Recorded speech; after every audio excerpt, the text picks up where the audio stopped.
आज हम आपको अपने चैनल के माध्यम से चित्रगुप्त जी की कथा बताने जा रहे हैं।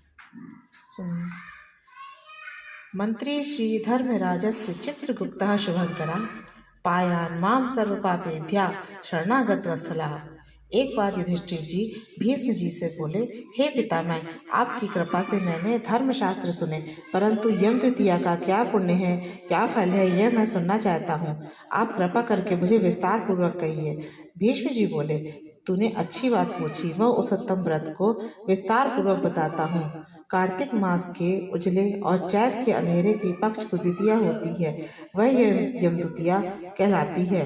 युधिष्ठिर जी बोले, उस कार्तिक के उजले पक्ष की द्वितीया में किसका पूजन करना चाहिए और चैत महीने में यह व्रत कैसे हो, इसमें किसका पूजन करें? भीष्म जी बोले, हे युधिष्ठिर, पुराण संबंधी कथा कहता हूँ, इसमें संशय नहीं कि इस कथा को सुनकर प्राणी सब पापों से छूट जाता है। सतयुग में नारायण भगवान से, जिनकी नाभि में कमल है, उससे 4 मुंह वाले ब्रह्मा जी उत्पन्न हुए, जिनसे वेद वेदता भगवान ने चारों वेद कहे। नारायण बोले, हे ब्रह्मा जी, आप सबकी तुरीय अवस्था, रूप और योगियों की गति को मेरी आज्ञा से संपूर्ण जगत को शीघ्र रचो। हरि के ऐसे वचन सुनकर हर्ष से प्रफुल्लित हुए ब्रह्मा जी ने मुख से ब्राह्मणों को, बाहुओं से क्षत्रियों को, जंघाओं से वैश्यों को और पैरों से शूद्रों को उत्पन्न किया। उनके पीछे देव, गंधर्व, दानव, राक्षस, सर्प, नाग, जल के जीव, स्थल के जीव, नदी, पर्वत और वृक्ष आदि को पैदा कर मनु जी को पैदा किया। इसके बाद दक्ष प्रजापति को पैदा किया और तब उनसे आगे और षष्ठी उत्पन्न करने को कहा। दक्ष प्रजापति जी से 60 कन्या उत्पन्न हुई, जिनमें से 10 धर्मराज को, 13 कश्यप को और 27 चंद्रमा को दी। कश्यप जी से देव, दानव, राक्षस, इनके सिवाय और भी गंधर्व, पिशाच, गो और क्षत्रियों की, पक्षियों की जातियां पैदा हुई। धर्मराज को धर्म प्रधान जानकर सबके पितामह ब्रह्मा जी ने उन्हें सब लोगों का अधिकार दिया और धर्मराज से कहा कि तुम आलस्य त्याग कर काम करो। जीवों ने जैसे जैसे शुभ और अशुभ कर्म किए हैं, उसी प्रकार न्यायपूर्वक वेद शास्त्र में कही विधि के अनुसार कर्ता को कर्म का फल दो और सदा मेरी आज्ञा का पालन करो। ब्रह्मा जी की आज्ञा सुनकर बुद्धिमान धर्मराज ने हाथ जोड़कर सबके परम पूज्य ब्रह्मा जी को कहा, हे प्रभु, मैं आपका सेवक निवेदन करता हूँ कि इस सारे जगत के कर्मों का विभाग पूर्वक फल देने की जो आपने मुझे आज्ञा दी है, वे एक महान कर्म है। आपकी आज्ञा शिरोधार्य कर मैं यह काम करूँगा कि जिससे कर्ताओं को फल मिलेगा, परंतु पूरी सृष्टि में जीव और उनके देह भी अनंत हैं। देश काल, ज्ञात अज्ञात आदि भेदों से कर्म भी अनंत है। उनमें कर्ता ने कितने किए, कितने भोगे, कितने शेष हैं और कैसा उनका भोग है, तथा इन कर्मों के भी मुख्य व गौण भेद से अनेक हो जाते हैं। एवं कर्ता ने कैसे किया, स्वयं किया या दूसरे की प्रेरणा से किया, आदि कर्म चक्र महागहन है। अतः मैं अकेला किस प्रकार इस भार को उठा सकूंगा, इसलिए मुझे कोई ऐसा सहायक दीजिए जो धार्मिक, न्यायी, बुद्धिमान, शीघ्रकारी, लेख कर्म में विज्ञ, चमत्कारी, तपस्वी, ब्रह्मनिष्ठ और वेद शास्त्र का ज्ञाता हो। धर्मराज की इस प्रकार प्रार्थना पूर्वक किए हुए कथन को विधाता सत्य जान मन में प्रसन्न हुए और यमराज का मनोरथ पूर्ण करने की चिंता करने लगे कि उक्त सब गुणों वाला ज्ञानी लेखक पुरुष होना चाहिए, उसके बिना धर्मराज का मनोरथ पूर्ण न होगा। तब ब्रह्मा जी ने कहा, हे धर्मराज, तुम्हारे अधिकार में मैं सहायता करूंगा। इतना कह ब्रह्मा जी ध्यान मग्न हो गए। उसी अवस्था में उन्होंने 1000 वर्ष तक तपस्या की। जब समाधि खुली तब अपने सामने श्याम रंग, कमल नयन, शंख की सी गर्दन, गूढ़ शिर, चंद्रमा के समान मुख वाले, कलम दवात और पानी हाथ में लिए हुए, महाबुद्धि, देवताओं का मान बढ़ाने वाला, धर्माधर्म के विचार में महाप्रवीण लेखक, कर्म में महाचतुर पुरुष को देखकर उसे पूछ कि तू कौन है?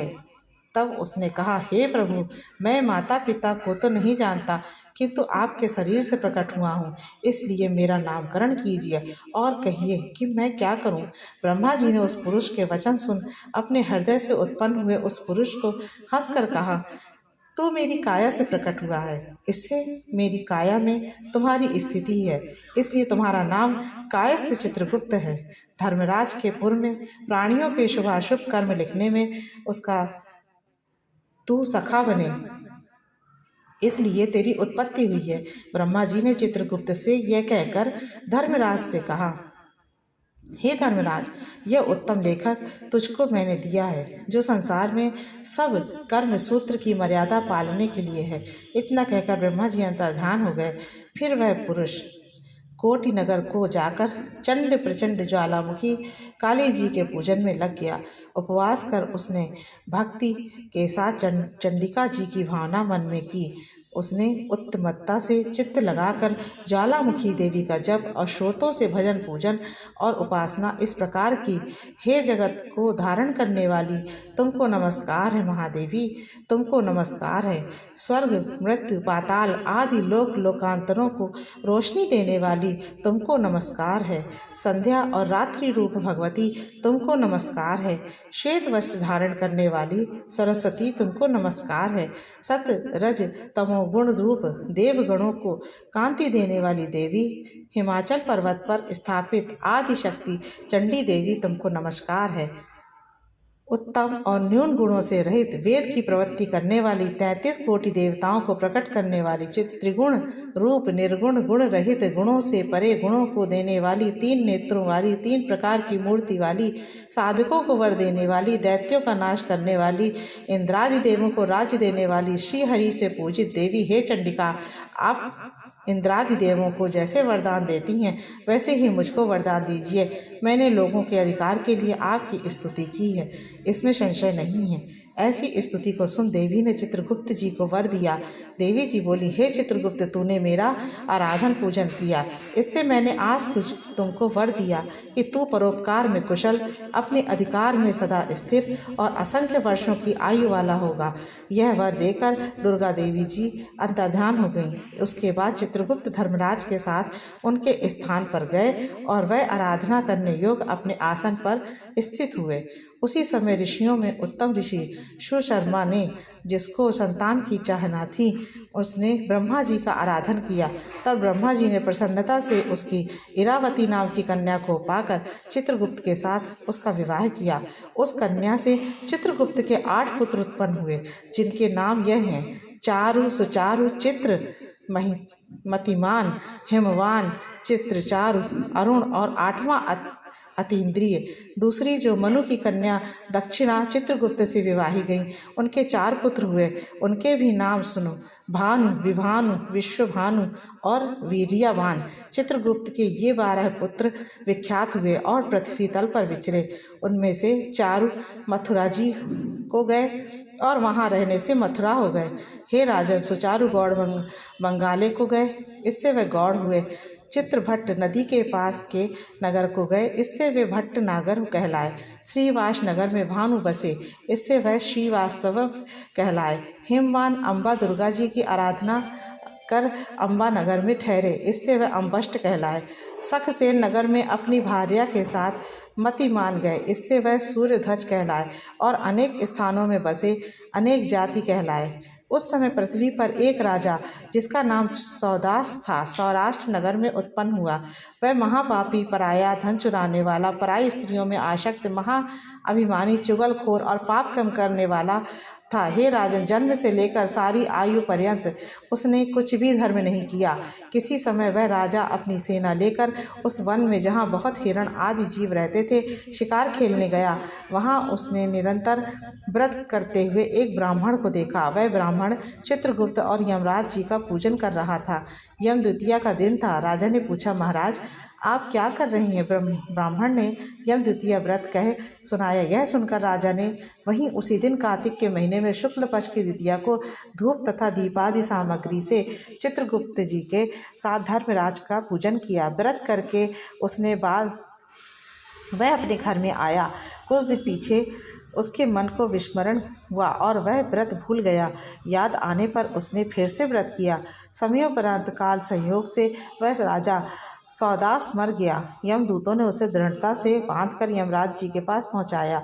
यमराज जी ने उस घबराते हुए मन वाले उस राजा को अपने दूतों से पिटते हुए देखा तो चित्रगुप्त जी ने पूछा, इस राजा ने क्या कर्म किया? उस समय धर्मराज जी का वचन सुन चित्रगुप्त जी बोले, इसने बहुत ही दुष्कर्म किए हैं, परंतु दैव योग से एक व्रत किया जो कार्तिक के शुक्ल पक्ष में यम द्वितीया होती है।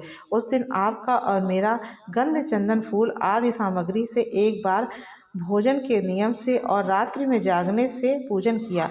हे देव, ये महाराज, इस कारण से यह राजा नरक में डालने योग्य नहीं है। चित्रगुप्त जी के ऐसा कहने से ये धर्मराज जी ने उसे छुड़ा दिया और वह इस यम द्वितीया के व्रत के प्रभाव से उत्तम गति को प्राप्त हुआ। ऐसा सुनकर राजा युधिष्ठिर भीष्म से बोले, हे पितामह, इस व्रत में मनुष्यों को धर्मराज और चित्रगुप्त जी का पूजन कैसे करना चाहिए, सो मुझे कहिए। भीष्म जी बोले, यम द्वितीया के विधान को सुनो। एक पवित्र स्थान पर धर्मराज और चित्रगुप्त जी की मूर्ति बनाएं और उनकी पूजा की कल्पना करें। वहाँ उन दोनों की प्रतिष्ठा कर 16 प्रकार की व 5 प्रकार की सामग्री से श्रद्धा भक्ति युक्त नाना प्रकार के पकवानों, लड्डुओं, फल फूल, पान तथा दक्षिणादि सामग्रियों से धर्मराज जी तथा चित्रगुप्त जी का पूजन करना चाहिए। पीछे बारंबार नमस्कार करें। हे धर्मराज जी, आपको नमस्कार है। हे चित्रगुप्त जी, आपको नमस्कार है। पुत्र दीजिए, धन दीजिए, सब मनोरथों को पूरा कर दीजिए। इस प्रकार चित्रगुप्त जी के साथ श्री धर्मराज जी का पूजन कर विधि से दवात और कलम की पूजा करें।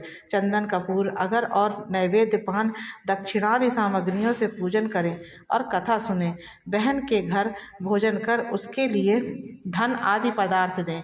इस प्रकार भक्ति के साथ यम द्वितीया का व्रत करने वाला पुत्रों से युक्त होता है और मनोवांछित फलों को पाता है।